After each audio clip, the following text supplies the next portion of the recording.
Hey guys, Erica back for part 3 in our kettlebell stretching series. This one's going to focus on the wrists and the hands. So we're going to start with the wrist stretch. Start by making fists, and you're going to keep the fist the whole time. The fingers might want to start to uncurl, but really focus on keeping the fists.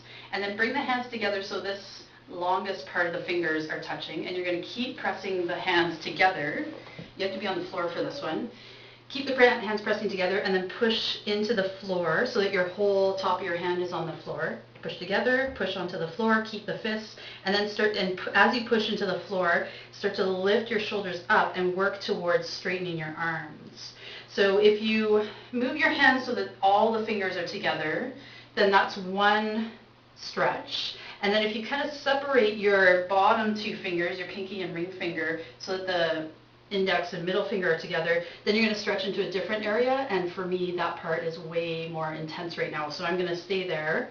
I'm still clasping the fists, I'm still pressing the knuckles into each other and pushing down as I pull up. So my arms are almost straight. I have a lot of flexibility in my wrist and finger joints. It's actually problematic. So if your arms don't come this straight, don't worry about it. And this is not my first time doing this, so that's another thing to know when you're seeing how much movement I can get in here. If you're down here and you're feeling super intense, just stay there, keep working on it. Maybe go back to all the fingers being together and starting to straighten. Feel how that shifts to more to the outer hand. I'm feeling it more in the back of my hand than in my wrist right now. You might feel it in different areas. Take 2 more breaths.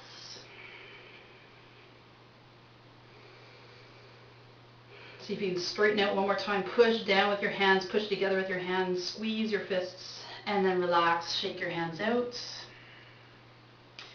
One for the hands. So with all the holding that we do, there are 2 sets of tendons that go through the wrists.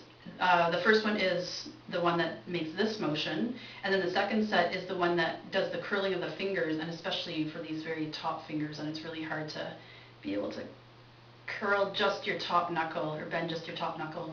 So we're going to start with the hands together, and actually we'll do both sets here, both sets of tendons. Press your hands together, keep your shoulders back, moving back towards the back wall and down, and then drop your wrists as you lift your elbows up.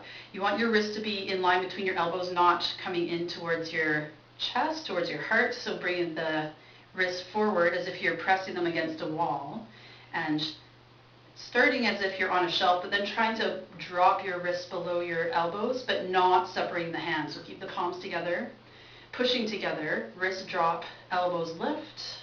You can try with your fingers together, try with your fingers spread wide if you notice a difference. Whichever one's more intense is the one that you need to stay at, unfortunately. But you can figure that out for yourself, where you're willing to stay. See if you can drop your wrists again, lift your elbows, keep your shoulders relaxed, and then keep your hands pressing together. We're going to slowly separate the palms, but keep the fingers pressing together. So push, push, push with your fingers. And this time, here we were dropping the wrists, lifting the elbows. This time we're going to drop the base of the fingers and lift the wrists. So we're trying to get as much of an angle in there as possible. It's kind of hard to get and relax your shoulders, hard to get all your fingers at once. So you can either kind of slide the focus side to side, or you can do individual fingers, starting with your pinkies.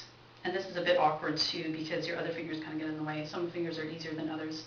Ring fingers, middle fingers, index fingers, and thumbs.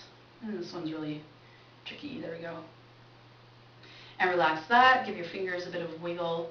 And then the last one, I'm going to come in close here, is massaging this muscle that's right on top of the index. It's in the webbing between the index and the thumb. If you bring your thumb forward, so it's kind of out of the way, bring the thumb of the other hand on top and start to massage in there, it probably won't take long before you find some sensitivity. This is the muscle that is responsible for this movement, any movement of the thumb, and we all use our thumbs an awful lot. It's what makes us humans. So it's nice to get in there. Well, it's not really nice while you're doing it, but afterwards it's great to get in there and massage it out. And do the other hand. One hand is going to be different from the other, more intense than the other, because we use one hand more for certain things. So do whatever movement works. You can see I'm moving around, starting with my thumb, then moving in my finger. Because we're dealing with the muscles and the ligaments that move the fingers and control the fingers, you can see my index finger is moving all around, straightening and curling. And I'm not doing that, it's just, well, I'm not doing it with this finger, I'm doing it with the opposite hand. Okay, so there's some wrist and hand stretches, releases.